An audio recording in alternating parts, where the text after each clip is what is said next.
Like most of Europe, Sweden's economy has had a bit of a rough time over the past few years, as rising inflation and interest rates have taken their toll. All of a sudden, however, the Nordic country appears to be emerging from this economic slump.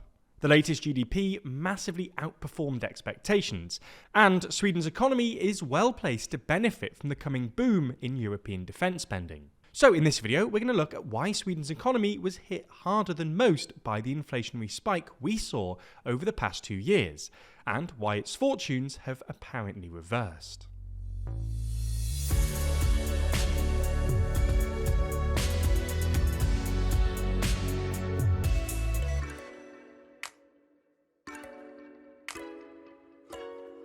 Last week, I interviewed UK Prime Minister Keir Starmer to ask him your questions about the UK's new plans to support Ukraine and European defence initiatives in the aftermath of Trump's recent actions. Watch the video now by clicking the link in the description. So let's get straight into it. Sweden's economy has struggled more than most over the past few years. There was a steep decline in GDP at the end of 2022, and the economy slipped into recession in 2023, contracting by 0.2%. While basically all European economies struggled in 2023, this was worse than the European average, with the EU as a whole growing by 0.2% in the same period. The Swedish economy then returned to growth in the first half of 2024, but the numbers weren't amazing. Year-on-year growth came in at just 0.4% in the second quarter, implying that Sweden's economy was actually still smaller than it had been in 2022.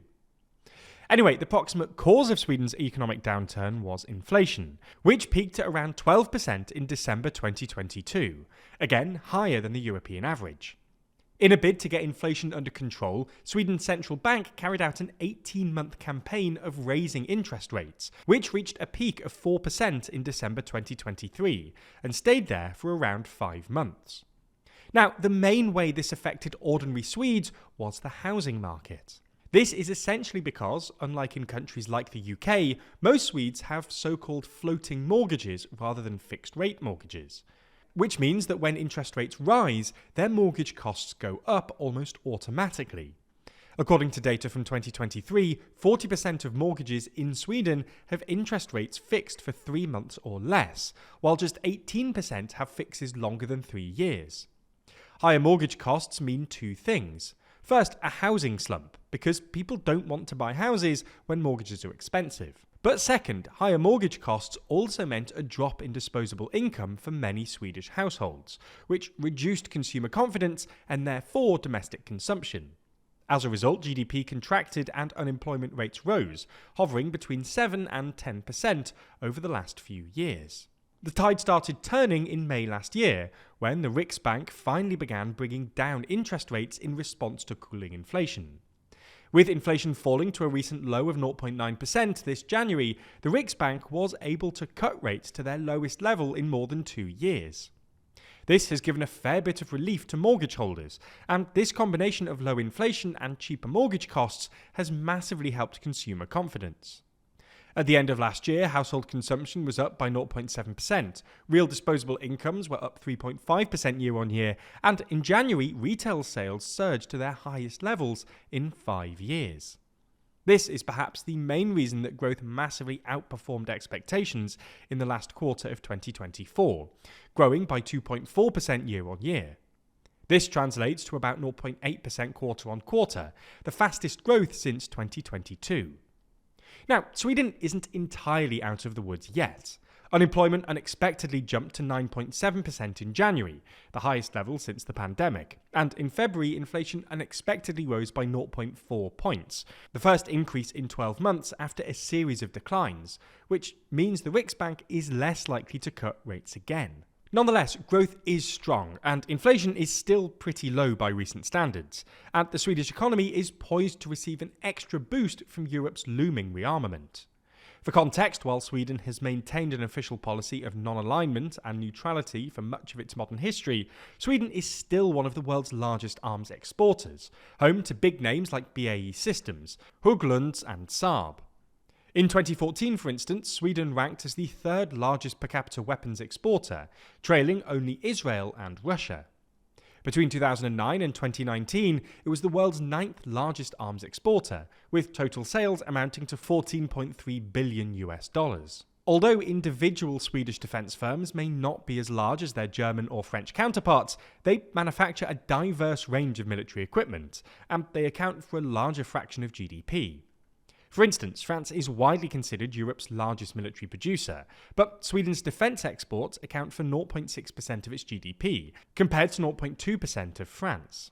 Sweden's industry has also fared impressively well recently. According to data from the Stockholm International Peace Research Institute, Swedish arms exports have increased by 7% since 2020, in contrast to a 16% decline in French exports. Russia's war in Ukraine also prompted a historic policy shift, leading Sweden to join NATO last year and committing to increase its defence spending, which reached 2.2% of GDP last year, 0.2 percentage points above the current NATO target, and is set to increase to 2.4% this year. This increased defence spending is in turn strengthening the Krona, which is now the second best performing currency in the G10 year to date, after the yen. Since the end of January, it's appreciated over 5% against the dollar and around 3.5% against the euro. This is in part because the dollar is sliding against other currencies as sentiment sours against Trump's economy, but also because the krona has become a way for currency traders to bet on the European defence boom. This also explains why the European Euro Stocks Index has outperformed its American counterpart, S&P 500, by about 12% since the start of the year, following hopes of a Ukraine-Russia peace deal alongside joint EU defence spending plans. For context, European heads of state have recently committed to big spending and stimulus programmes to unblock hundreds of billions of euros to beef up their military capabilities in the wake of Trump's abandoning of Ukraine, with the EU last week announcing that it would be borrowing another 150 billion euros at the EU level to fund further defence spending. This all bodes well for Sweden's defence industry, which is why most analysts expect the krona to strengthen by a further 2.5% against the euro by the end of the year. All in all, things are very much looking up for the Swedish economy, and while a fair bit of it has to do with its domestic defence industry, it's also tentative evidence to suggest that having a housing market that's super responsive to interest rates isn't necessarily a bad thing. Like a lot of things, this whole situation is very much in a state of flux. With Trump breaking international alliances and fundamentally changing geopolitics, the world has certainly felt more stable.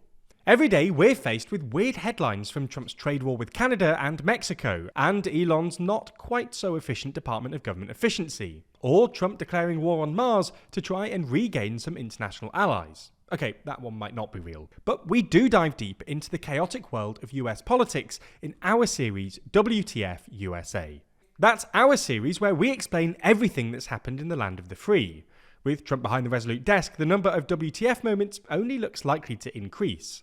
Unlike some of our other serious videos, the tone of WTF USA is more light-hearted and takes something of an irreverent look at what's going on.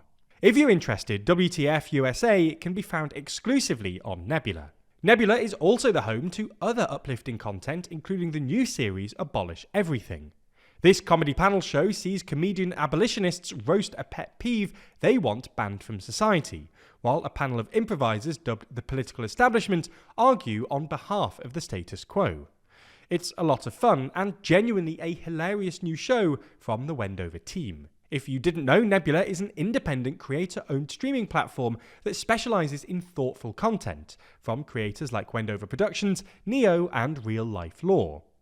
It's not just WTF USA either. You can also watch every normal TLDR video on Nebula ad-free, and in some instances before they even land on YouTube. If you're not a member already, click our link in the description to get 40% off. That's just $36 for a year or $3 a month. We really hope you check out the series, and as always, thanks for your support.